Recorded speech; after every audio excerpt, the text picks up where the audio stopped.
This is a terrible idea. It's a terrible, terrible idea to be this tired and to try to perform a radio program. This is Liam Scheff. This is going to be one for the archives. Hi, I've been traveling across the country. How are you? What time zone are you in? Hi, how are you? How are you doing? This is Liam Scheff. No, what? Live? Live? I can't do it live. Screw it, we'll do it live. Yeah, let's just do this right now. Hi, I'm on the air. I'm on the air. So tired I can't think. I can't think. Join me. Well, not joining me. Joni's my friend, but join me. Join me. Join me now. Join me. http://ucy.tv/Liam Scheff. He's the guy. He's the guy we all want to say hi to. It's the Liam Scheff Show on UCY TV. I'm waiting for Jules to yank me off here. Jules, come on, just put me to bed. Tuck me in. Give me a nightcap. I don't know what time it is in my body. I've been through too many time zones recently. Listen. This is what's happening right now. I'm posting the show. Just hold on. I'm just posting the show. Just posting the show. Posting the show. Posting the show. Posting the show. Posting the show. Show posted. I think I can settle down. All right. Close Facebook. Goodbye, Facebook. I gave a talk yesterday in Las Vegas. Hi, this is Liam Scheff Show on UCY TV, True Frequency Radio, sometimes other networks. I'm too tired to do a show. Did I say that already? It's true. It's not really a joke. I mean, I'm literally, legally too tired to, yeah, all right, whatever. Goodbye, Facebook. Hey, I have an idea. Let's plug in. No, I can't do that.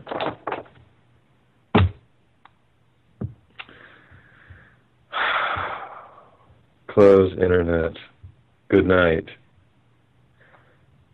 This is the Liam Scheff Show on UCY TV. I was in Las Vegas yesterday being Sunday, giving a talk. A talk is a thing where I stand up. I was so tired yesterday that I was, fighting the edges of words, and they were sort of peeling back from my consciousness. I'm going to take a drink of water. So, I laid down for 20 minutes, which was actually 15, because I had to get, never mind.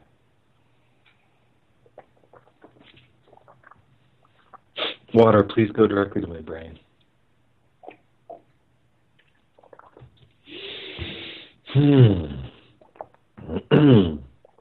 Okay. I've been previewing The Oil Alarm, which is the movie that will be out. There'll be a clip from it. Let me see if that's ready. Yep. Let's listen for a second. Yeah, there it is. Heal the Planet presents. Did I spell everything right? No, I'm tired. I don't. This is the alarm. What will we do when the oil is too hard to, or the too costly to fuel our vast? Okay, so that clip will be up on this week.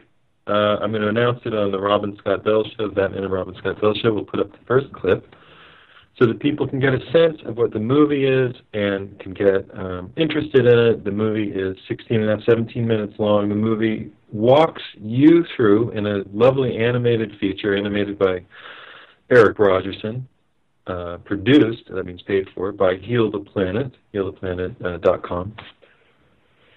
The movie walks you through things that I've been telling you for a couple of years. And sometimes I tell you in a kind of a spry, happy mood, and sometimes I tell you in a nihilistic, dark, corrosive mood. And sometimes I tell you and repeat myself over and over again because I'm so bloody exhausted and I'm so tired. And I've been in hotels. I don't sleep well in hotels. Here's why. Hotels are giant ventilation machines. They have to be. They have to vent all the rooms over and over again because people come in and people are swine. Let's be honest about people. People eat terribly, they eat terrible food, and they just belch and fart. That's what you do when you close the door. You belch and you fart. Oh, nobody's around. I'm going to belch. I'm going to fart. And you do it in your hotel room. Oh, hey, nobody around? Belchy farty time. So that's what hotel rooms are. And in order to not smell like a giant dump that somebody took in their old tennis shoe, they have to be constantly ventilated. Now, in order to constantly ventilate a room, of course, you have to make it uninhabitable. Like, what was that? Oh my God! There's a velociraptor. Sorry, I had an emergency. A velociraptor. Sorry, I had an emergency. A velociraptor got loose in the room. In order not to smell like a giant dump that somebody took in an old tennis shoe, I told you a giant velociraptor got loose. I had to put it back. Hotel rooms have to be vented all over the place. That means that there's a constant fan noise going in just about every direction. There are fan rooms in hotels that pull and push air from the outside, you know, the road, filled with cars and trucks, so you get as much diesel, kind of carbon monoxide as you can while getting a good rest on their semen stand and, you know, hopefully some vaginal excretions too, you know, just to mix it up. Mattresses. So there I am. I feel a fever coming on. There I am in a hotel room for a few nights. Not my favorite place to be, but I needed to visit the animator up there. I needed to visit a friend who I'm hopefully going to be doing a yurt building project with. Yeah, I know. I'll get to it. Shut up. I'll get to it. Just relax. It's my fever. Is this thing on? Am I awake? Hi, it's the Liam Scheff Show on UCY TV and Truth Frequency Radio, sort of talking about stuff. And I don't sleep well when I put my head down, and this is what I hear.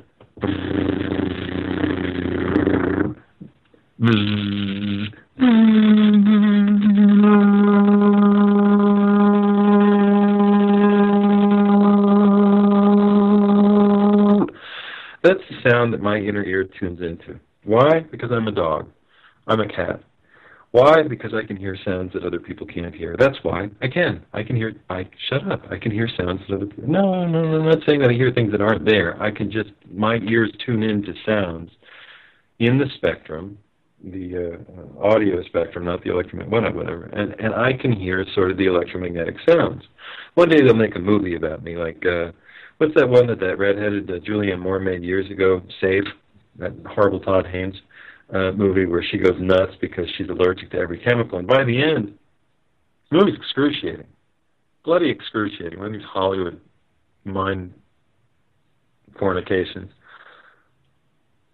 By the end of the movie, you know, she goes and is living this sort of organic lifestyle. But you don't even see that transition. You just see that she's getting sicker and sicker and going crazy, and everything's bothering her, like the aerosols, and then the perfumes, and then the chemicals, and then now, they didn't have it then, but the wireless internet, you know, everything would be bothering her. And they at the end show her in some sort of pleasant commune living a happy life. But they could have cut it to the chase and done a movie about how she was happy, but instead they did, you know, 2 hours of we can't figure out what's wrong with her, and she gets MRIs and CAT scans and every other thing. You know, in Groundhog Day when Bill Murray's going crazy because he's repeating the same day over and over again? And he says to Andy McDowell, listen, Rita, and he's you know, playing a narcissistic dickhead, and he says, hey, Rita, I'm serious, I'm having a problem. I'm living the same day over and over again. She goes, okay, fine, go get help. So he goes to a doctor. The doctor's played by Harold Ramis, and the doctor says, well, you know, I'm looking at your x-ray here. There's nothing, you know what you need. I mean, there's nothing in your x-ray. He goes, the biopsy? And he goes, no, psychiatrist. So he goes to a therapist, and he says, listen, I'm repeating the same day over and over again. I'm stuck in Punxsutawney, Pennsylvania, living the same day, Groundhog Day, over and over again. And the guy says, well, I'm not really, you know, I don't really deal in that sort of thing. You know, I just deal in sort of abnormal psychology. And do you want to come back tomorrow? Yeah. Bill Murray hits his head because he can't, because whatever. So I'm in the hotel, and in order to sleep in hotels, I have to drug myself massively. And by drugging, I mean melatonin and a couple other natural remedies. I don't actually take anything that's considered a drug, but melatonin's a drug enough. And then I was at a friend's house, and he had he told me his place was a little gross, and he wasn't lying. It had black mold and like sticky stuff everywhere, and it was noisy, and the road rumbled outside. It was nice to let me sleep on the air mattress, so I'm not complaining about that. But in order to not sleep, I had to drug myself. So in order to drug yourself, if you don't want to be on drugs, you take melatonin. Melatonin is a weird animal. It is a weird creature. Melatonin doesn't make you sleep. It gives you the illusion of sleep. You just there's this sort of threshold between being awake and being asleep. It's like diving in and getting under the surface of the water. And if you can't sleep, the water won't let you pass. Thou shalt not pass. And you head toward the water, you jump off the diving board, and you get in, and you just hit the surface of the water, and you just sort of lightly bounce back. And you go, but I want to get under the water. I want to be under the water. I want to be submerged in my unconscious, and I don't want to be conscious of anything anymore. I just want to swim in that endless sea of unconsciousness. But if you can't sleep because your ear is tuning in to that vibrating, humming something of the road, or the fan, or the guy revving his engine, or the air conditioning unit right outside because you're in Las Vegas, the best you can do is, well, I suppose you could have 2 drinks, and that'll definitely put you into the water, but I don't really drink. Maybe that's a mistake, but I don't. I suppose you could do pot, but I needed to be able to do a talk the next day, and pot kind of, it wrecks me a little bit. You know, I'm not a really big pot user, even though I think it should be legal. I think CBD is good, but even that makes me a little dopey. Not terribly, by the way, not terribly. But THC, dude, I mean, I don't know. I don't want to do anything. I don't want to give a talk on THC. I don't want to wonder if the things that I'm saying out loud, or I'm just thinking I'm saying, or, you know, if I'm the only one in the room who's having a certain perception. I just sort of, you know, I just don't want to be on drugs when I'm interacting with people. It's just not good. That said, when I got to Las Vegas, the friend of a friend, now I'm only saying this hypothetically, but I'll tell it like it's a story just in case there anybody in the TSA or law enforcement listening, gave me some chocolate, not a lot, a little bit of chocolate, friend of a friend. And my friend said he was a good guy and down to earth. And what he did was he had a little bit of a kind of mushroom. I don't know if it was a culinary mushroom, chanterelle, cordyceps, or psilocybin. I'm not really sure. It could have been a kind of, anyway, I had the tiniest bit, because I'm an incredible lightweight when it comes to anything extracurricular. And I will admit that I had trouble, number one, not laughing. There was a long period of laughter after the choco mushroom. I'm telling you, I had a quarter dose of what's already supposed to be a very small, pleasant recreational dose, and I couldn't stop laughing. And then after a little while, I couldn't quite get up. I mean, I was trying to get up, but my legs wouldn't seem to take the command to straighten and lengthen. I don't have the world's longest legs, but they're long enough to stand me up, and it just wouldn't quite happen. And then it all wore off. And then I was sort of back to resonance and sound. And then I couldn't sleep for the balls. So there comes the melatonin on top of all that stuff. And the next day I have to give a talk. And I know I have to give a talk the next day. No. Was it the next day? No, it was the day after. Thank God. So I had a one day to dry out. I went to the Whole Foods and I went to do some writing. And I know I'm talking about the oil alarm. And I know I'm talking about the clip. I didn't forget that. I didn't forget that I'm talking about the clip that will be on the web soon. I know it's the Liam Scheff Show, and I know you can support me and my research work and not sleeping by going to my website, liamscheff.com, or going to amazon.com and buying official stories, because official stories exist to protect officials, or buying The Truth About Love, because we're not really a monogamous species, and I tell some tales out of school from my own life about why.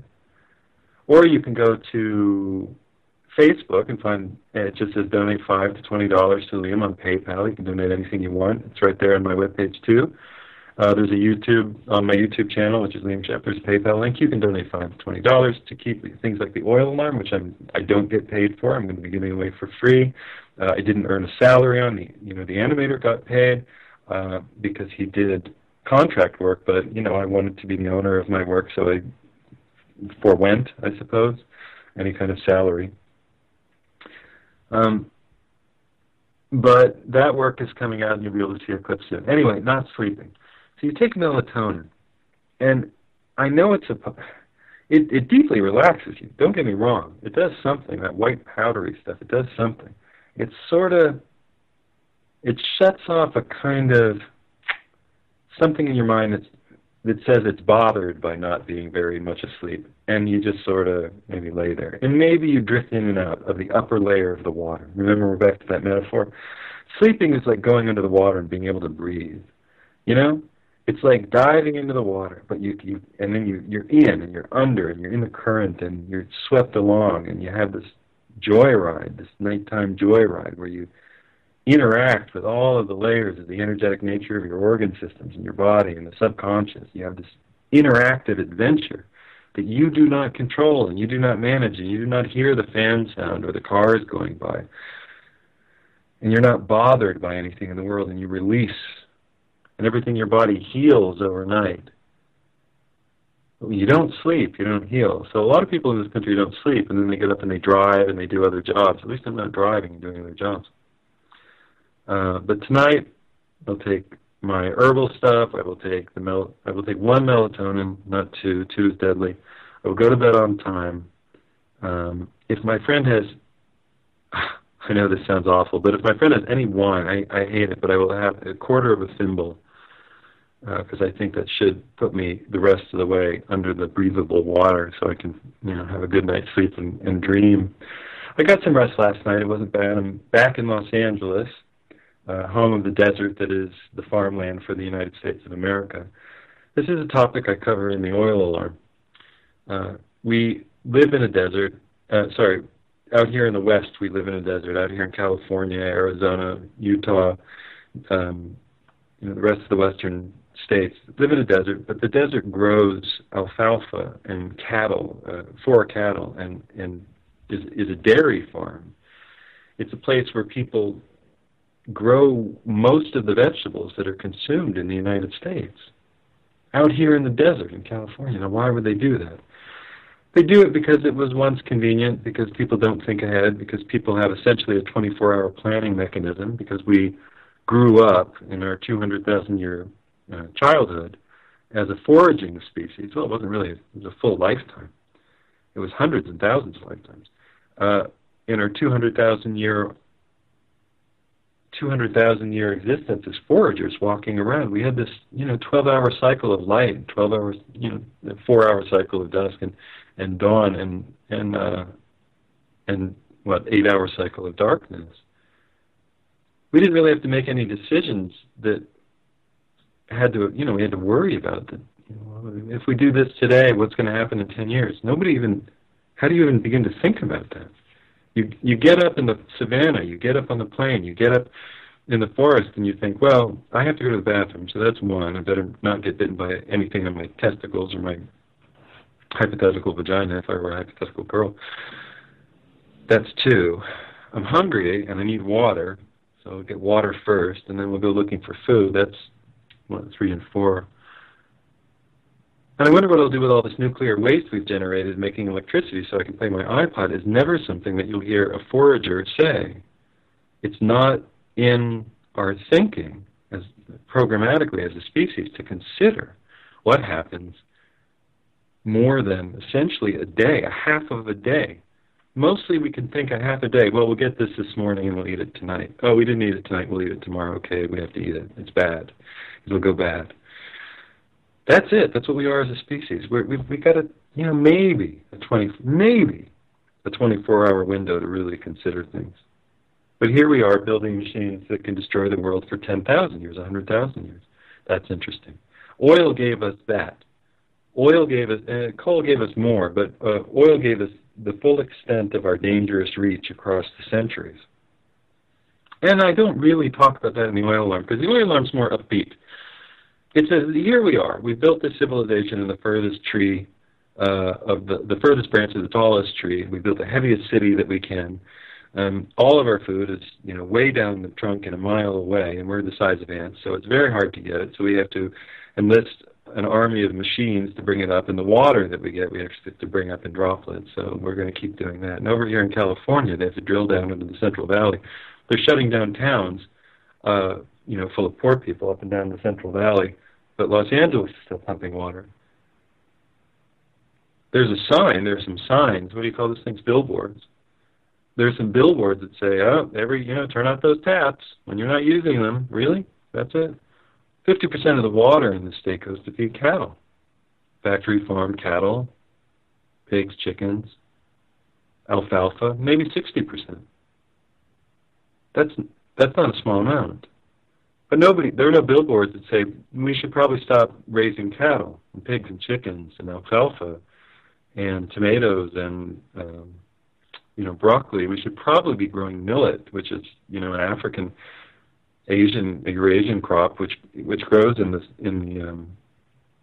a high plain. I mean, you don't need a ton of water to grow millet, so maybe California should grow millet and teff, things that don't require a lot of water. But they're not. We're not growing that here. I'm including me and the we because I used to live here. I lived in California for about a third of my life, maybe a quarter to a third. So I feel like I have a stake in this disaster. Anyway, melatonin is the illusion of sleep. You just sort of sit on a raft on the water, but you don't really get to go deep. And good sleep is a great thing. My future is not in cities. My future is in the country. My future is on the ground where there are no machines humming. Now, when you get out in nature, it may surprise you, but it's not quiet. The noise is different, though. The noise is in the air and the trees. The noise isn't a machine grinding and humming going on and off at intervals in the night, like a refrigerator air conditioning unit, making an intense high whining pitch, a high-pitched whine that sort of, penetrates your inner ear and goes, "Hey, you're awake now." No, the noise in nature is, katydids and little animals. You lay there, and you kind of get used to it. It's like a little orchestra or symphony, and just the way your ear can tune out music, that's ambient music that's in the air when you go to sleep, so it can also tune that jungle noise out, and you get used to it. Some people get used to mechanical noise, and I guess I do too after a while, but I never sleep well with it. I never enjoy it. I never enjoy that penetrating sound that comes through the floors and frames of houses, and maybe that's it. But you can't sleep on the ground over here because the ground is rumbling all the time, rumbling with trucks. The oil alarm is very much about trucks. It's not anti-truck. I'm not starting a march against truckers or anything like that. But trucks are what make America work.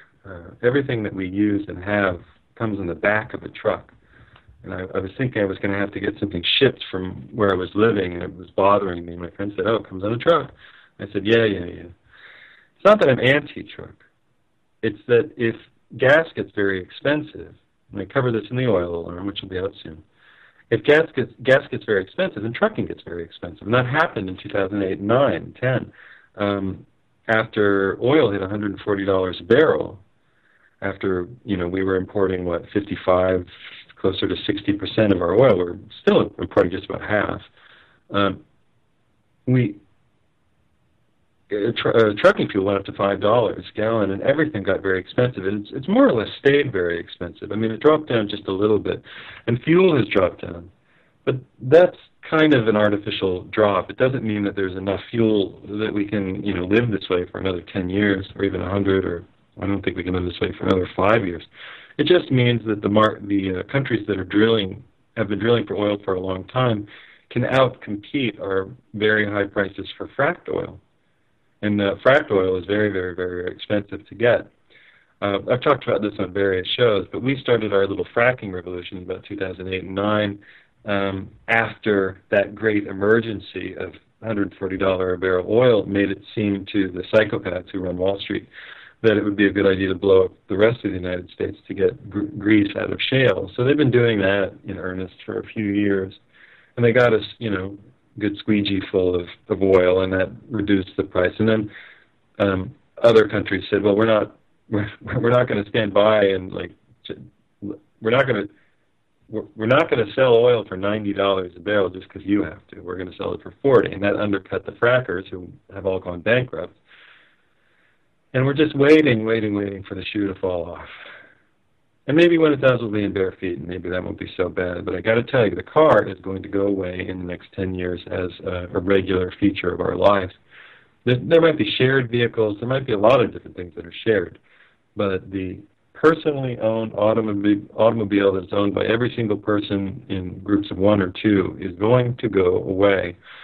And if you wonder what that looks like, you look at India or Vietnam, Cambodia, any of the countries that just don't have the volume of oil and military might, or whatever you want to call it, that we have. Well, this was an interesting first half of the show. For anybody who's still clinging on, we're talking about melatonin, lack of sleep. This is Liam Scheff on the Liam Scheff Show. Talking about the oil alarm, which is upcoming, talking about my lack of sleep, talking about my travels, telling you about Las Vegas. I'll tell you about my talk. I'll tell you about my talk in Davenport, Iowa, my talks in the Midwest. I'll tell you about my future as a, whoops, hello microphone. I'll tell you about my future as a yurt builder. It's on the agenda. And a lawn gardener. That's also on the agenda.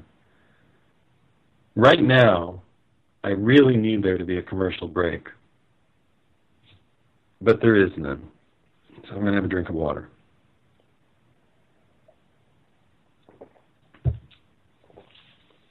Let's see if I can crack my ribs. Oh, pushing my ribs and my shoulder pops. It's interesting. People always say, oh my God, what was that? I don't know. Just one of those things. Hi, it's Liam, author of Official Stories. Official Stories exist to protect officials. I figured that out after being a journalist for 10 years and realizing that nothing we're told in the press is true. Not government, not science, not politics, certainly not religion. Nothing that we're told in school, when we're growing up, or in the newspaper is even remotely true. The closest you get to truth is, unfortunately, fiction. You can tell more truth in fiction than you can in the newspaper. Newspapers specialize in distraction, so we're easily distracted. Sex is our favorite distraction because it's the thing that we're, frankly, wanting the most, that we repress the most. So it's very easy to get our attention by talking about sex. And, brave people who, decide to change their sex lives or something like that, I don't know if they're brave or not, but we're constantly focusing on them. When in reality, we live in a web of myths, fables, and stories. In my book, Official Stories, I unweave those for you in a very simple, straightforward fashion. I present you in 11 chapters the official stories that were given about American government, the JFK assassination, the 9/11 event, vaccines, HIV, Shakespeare, really Shakespeare, Darwinism, Big Bang, plate tectonics, and then we pay another visit to Darwinism and have another look at it. And I present you with the official story. Every official story is simplified. We like our stories to be streamlined and simplified.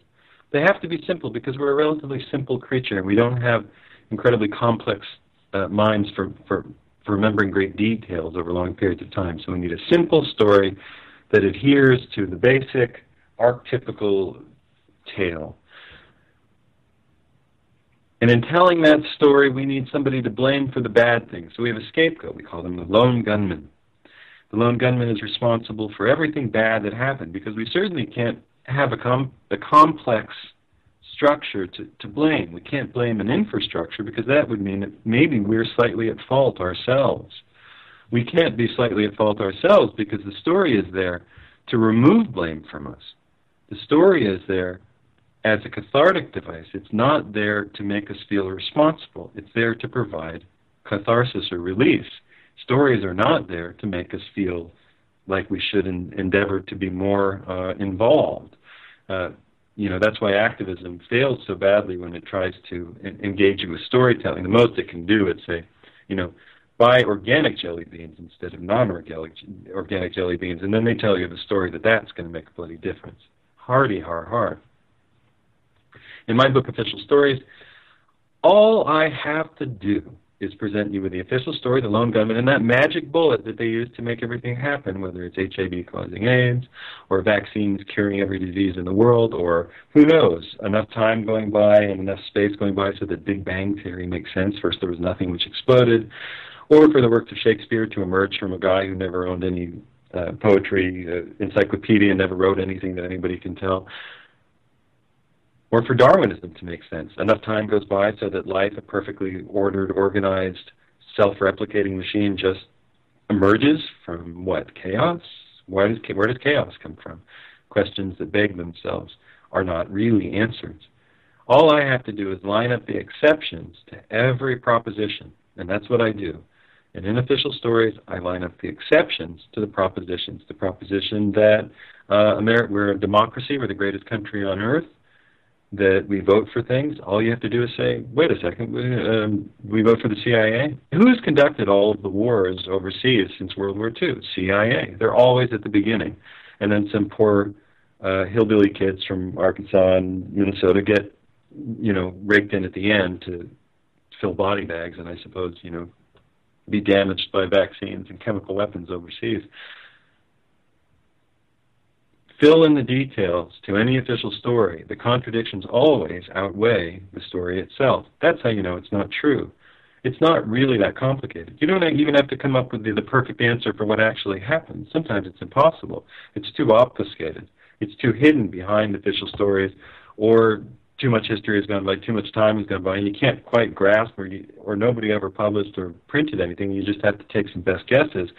But that official story, if it's contradicted more than once, you have a problem. If it's contradicted 1,000 times, like 9/11 or vaccination or HIV or chemotherapy cures diseases or HPV causes HPV and HPV shots stop HPV. Oh, anyway, pick up a copy of Official Stories on Amazon.com. It's on Kindle for $5 or so, and it's on paperback for $13 or so, and it's a wonderful book to read and share in your home school, your college class, to put on your adult reading list. It will inform you and educate and delight you. There you go. There's a commercial for me, Liam Scheff. That's how you keep me doing the research that I'm doing and buying melatonin so I can't quite get to sleep. This is UCY TV and Truth Frequency Radio, the Liam Scheff Show. I was in Las Vegas. Before that, I was in Chicago, Davenport, Iowa. I was in Georgia. I was outside, a good distance outside of Atlanta in a town called Rome. I was working on everything. I'm working on a new book. The new book is about what we're going to do as this Barnum and Bailey circus collapses all around us. The oil alarm is what I was able to do with, produced by Heal the Planet with Eric Rogers. And what I was able to do, it's really a nice little dream come true that I have a lovely animated piece that's easy to digest, easy to swallow, not overly complicated, with a positive message at the end so that even, high school kids can watch it and take a positive message away without being overwhelmed by negative detail. That's a really great thing. And I pitched it exactly like that. This isn't going to be overly complicated. It's going to be accurate, but it's not going to ask you to remember a billion things. It's going to ask you to remember the basic fundamentals, that oil is a limited resource, that we use more of it than we could possibly produce, that we're running lower on it. When it gets lower, it gets dirtier and more expensive. And that means that the 1,000-mile trucking routes that we use to bring the food from Monsanto land, and Monsanto land itself, will be in peril and will go away. When that happens, what are we going to do? We cannot protest our way out of it. We cannot buy our way out of it. We cannot shop our way out of it. We cannot ecologically purchase our way out of it. We have to just get dirty and grow food. We have to remake the soil around us and make ourselves grow food again. Vegans have to give up veganism because you're not going to be able to be a vegan in a very hungry society.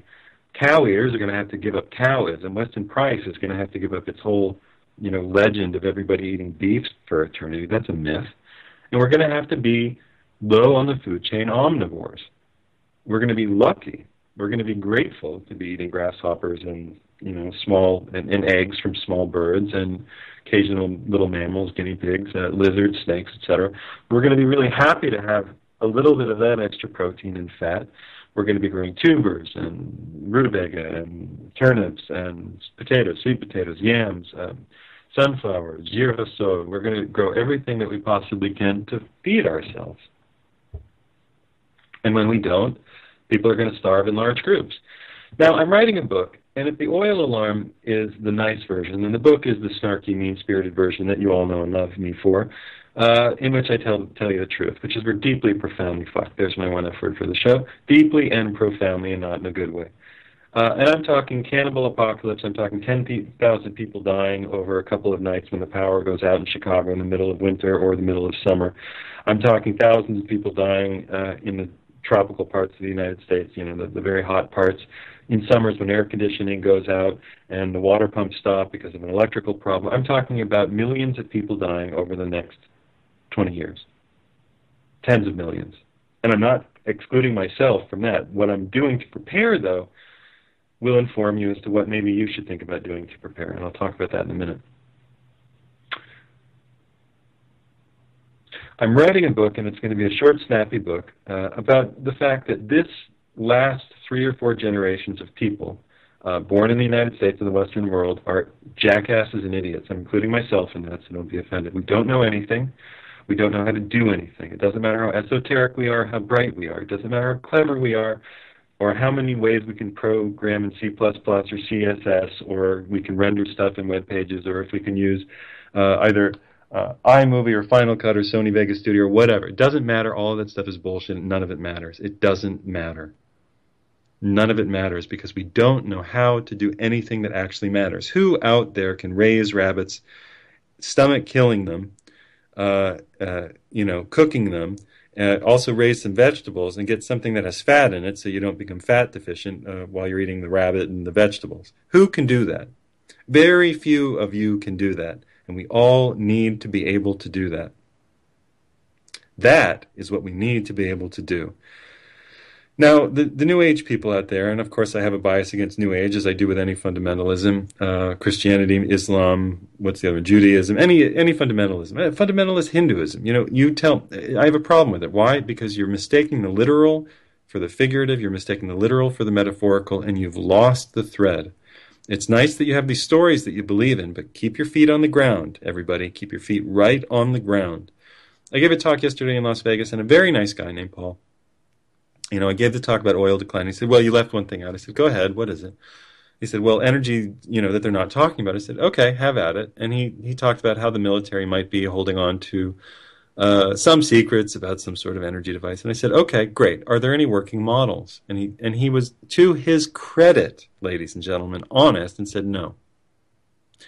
There are no working models in manufacture. So I said, then they don't exist. They don't exist because we have 250 million internal combustion engines that people use to get everything they need, including 26 million, by estimates, trucks, commercial trucks, 2.5 million long-haul Class 8 tractor-trailers that bring us everything we need. From Walmart to Whole Foods, it's all the same store. It's all the same store because it all comes on the back of a truck. And when that gets expensive, or there's a bridge fall, a bridge collapse somewhere, or there's an electrical power outage and things aren't able to be run correctly or charged, or there's a chemical spill, as there was in Chicago, that stopped me from getting to Chicago on schedule. Boy, I had an experience. I'm on a train. The train is stopped for an indeterminate amount of time. All the trains going into Chicago from the south are stopped. Why? Because there's a large chemical spill, petrochemical spill. Well, this can happen with increasing regularity. There are no backups for this sort of thing. You should have seen the people screaming and panicking, screaming and bloody panicking. And it was it hurt. It was $100, cab ride all the way to Chicago. I got to split it with a guy. It still hurt. It's, that's $50 that I had to pay, even though I already bought the ticket on Amtrak. It just wasn't enjoyable. Then we had a good talk and a good cab ride, and I showed him the movie, and we got to talking. I was supposed to write down his information. I lost it, so I got to figure out how to get back in touch with him. He's a cool dude, and his girlfriend works at University of Florida and works in the nature department, so I wanted to stay in touch. But that's an aside. When emergencies happen, and emergencies happen all the time, but when they happen in an increasingly low energy or expense-ridden, fragile infrastructure, then they don't get fixed very quickly. And when they don't get fixed very quickly, what happens?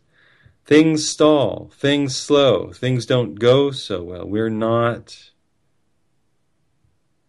24/7, 365 anymore. We're not 24-hour party people anymore. We're sitting inside of our buildings wondering if the heat's going to come on at night and wondering what to do in case it doesn't when it's cold in December and January. What do? Do we build a fire in the building? That's not a good idea, but that's how things burn down, and that's why there used to be so many fires in the old world, because people had fires next to inside of buildings to stay warm.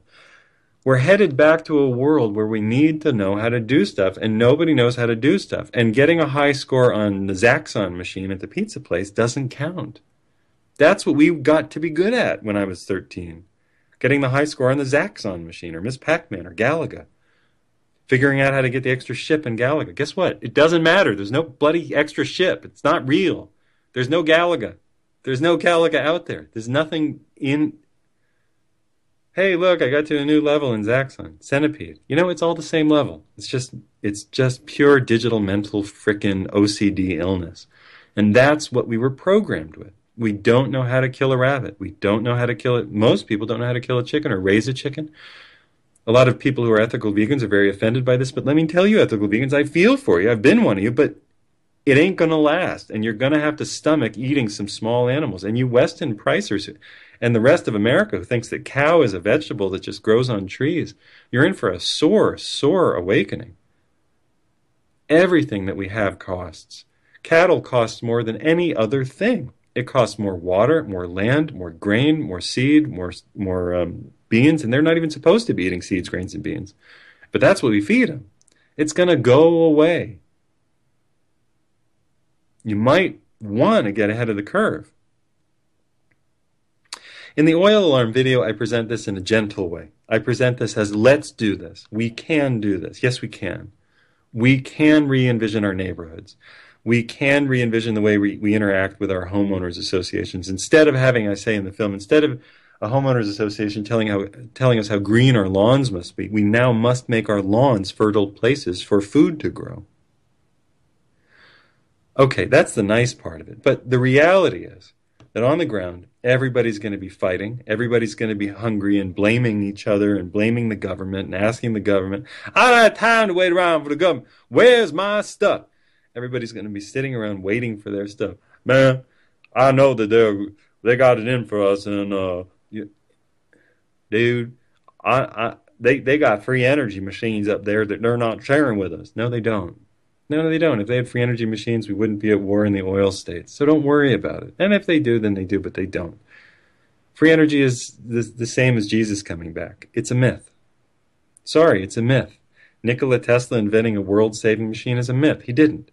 He went nuts. He electrocuted himself his whole adult life long, and he went crazy talking to pigeons. Go read his biography. He tried to invent machines that put, pulses of electricity into the air so you could transfer it without wires, but it didn't work. Okay, tell me he was a genius. He and a number of people invented the alternating current generator, but it was in the air at the time, and people working with the same way that a number of people invented programming languages, Linux, DOS, C++. There are zeitgeists, there are movements, there are spirits of the time, and when people get into something, a lot of the good engineering minds gravitate or are electromagnetically pulled to it, and they get into it, and so things happen. Leibniz and Newton both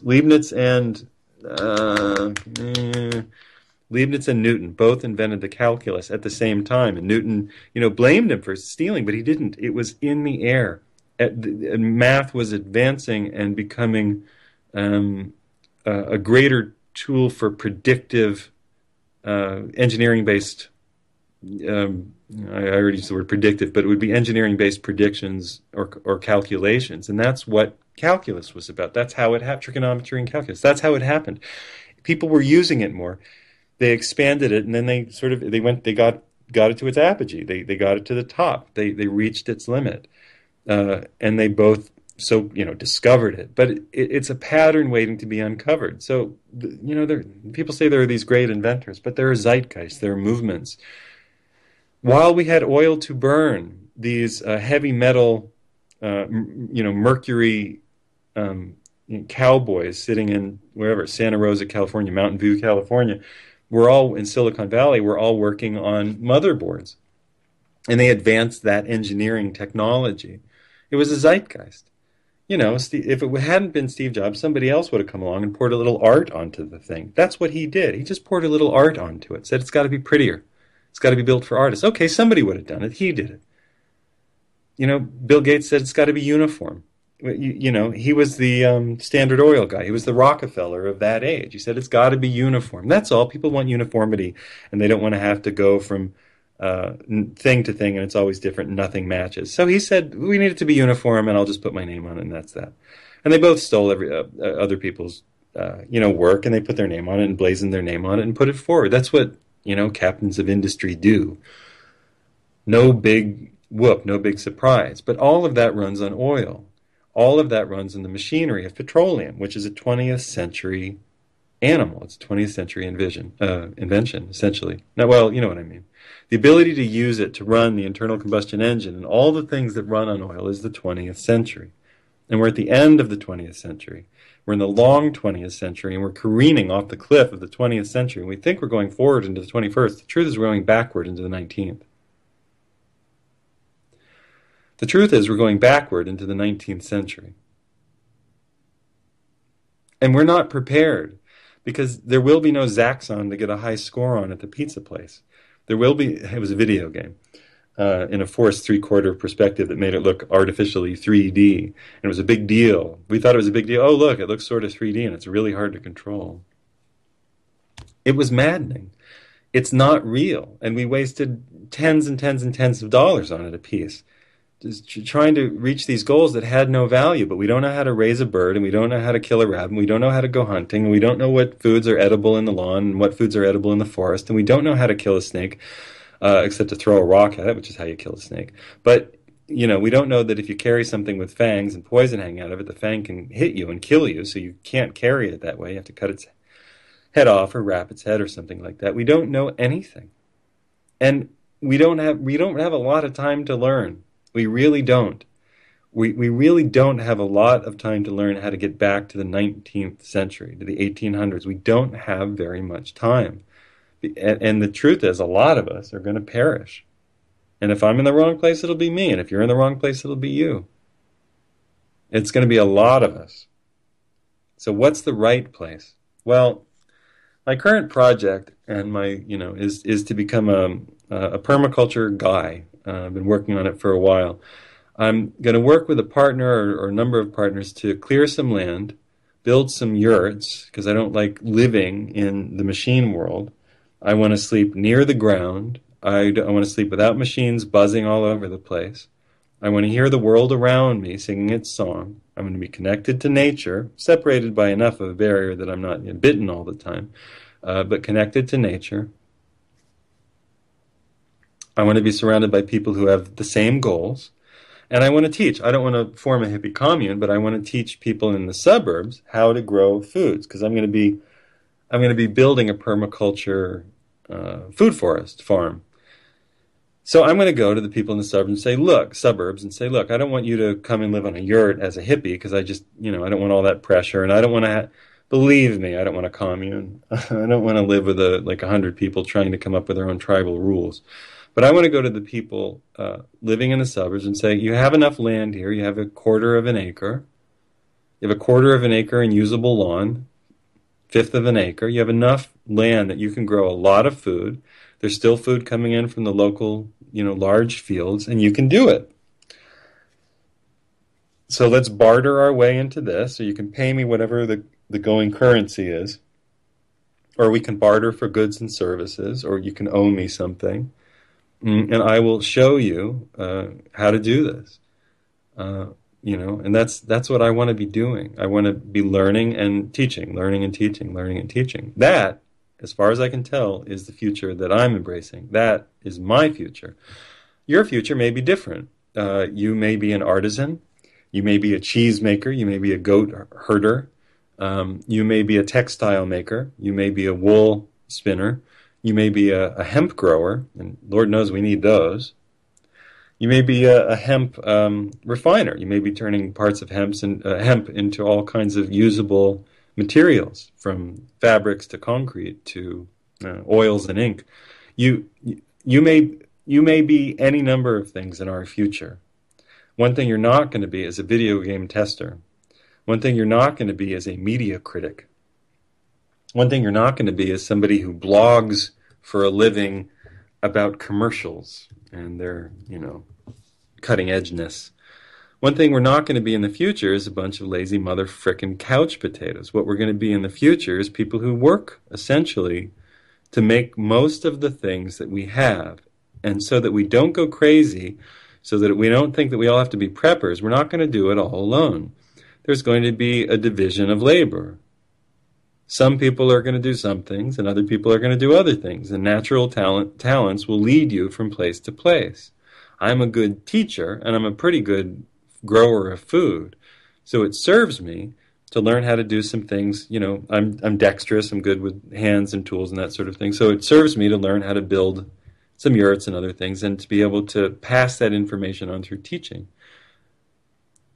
You know, I'm good at speaking in front of people and gathering their attention into one and listening to their concerns, and then finding a common thread that says, okay, here's really, look, this is what we need to learn.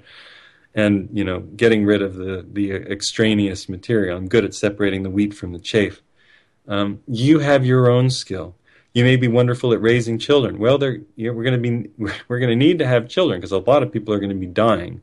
We're going to need people who are good at being doulas and wet nurses and feeding them. We're going to be needing macho guys who can go out with, handmade or handheld tools and chop things down and plane them. I mean, plane wood and cut wood with axes, and split wood with axes. I mean, we'll still have tools, but we're going to need guys who are sort of burly and tough.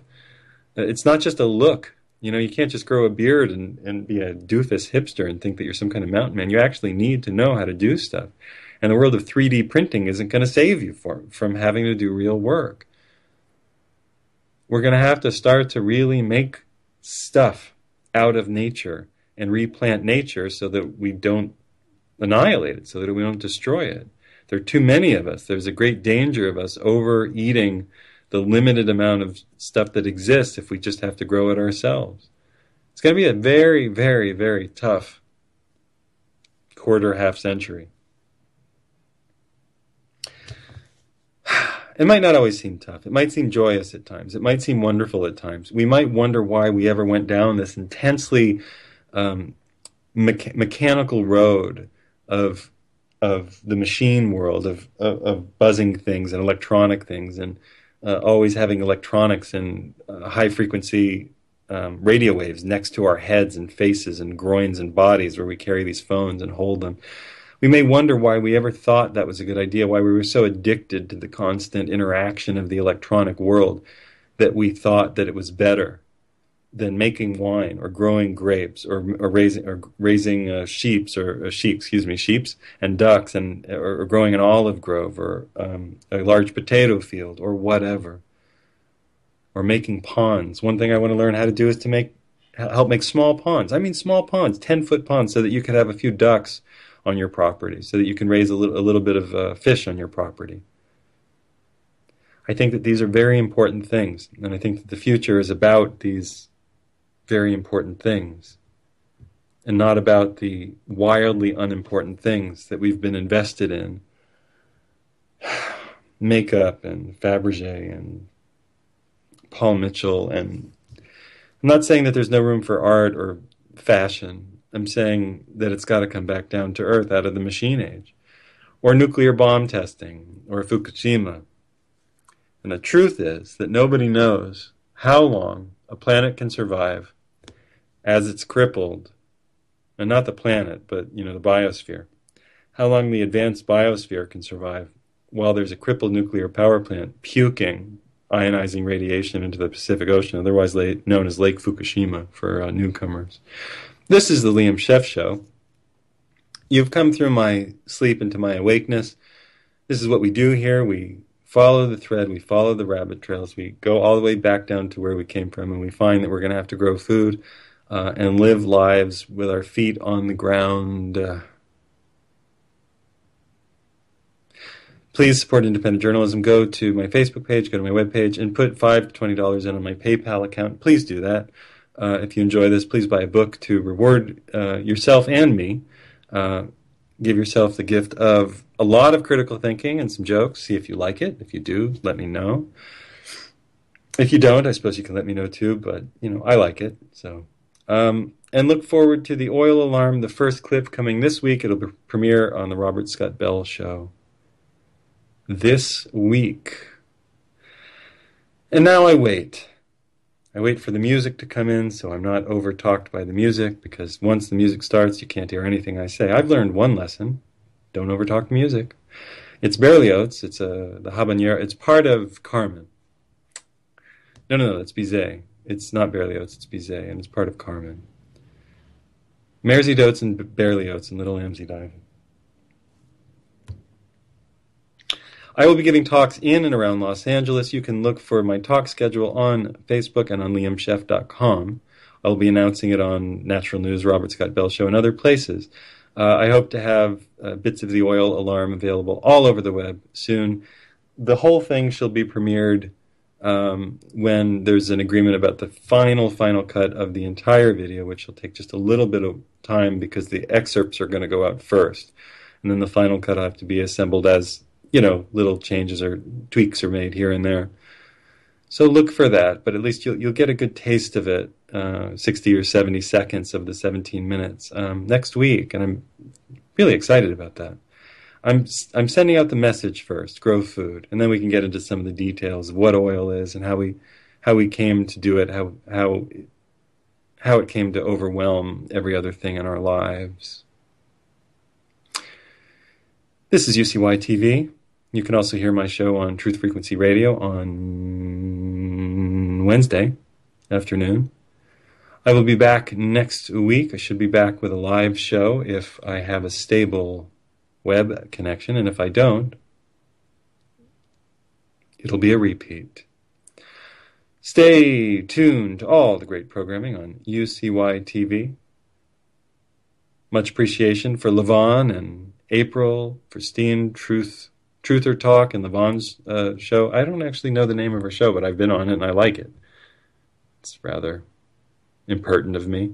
She did a test of a new tech that UCY is going to be using. It's a YouTube broadcast, and if I'm ever on a stable enough internet connection with a computer with a large enough processor, you might be able to see me do the show. But I really believe in theater of the mind, to be honest. I think you're supposed to listen to radio. That's just me.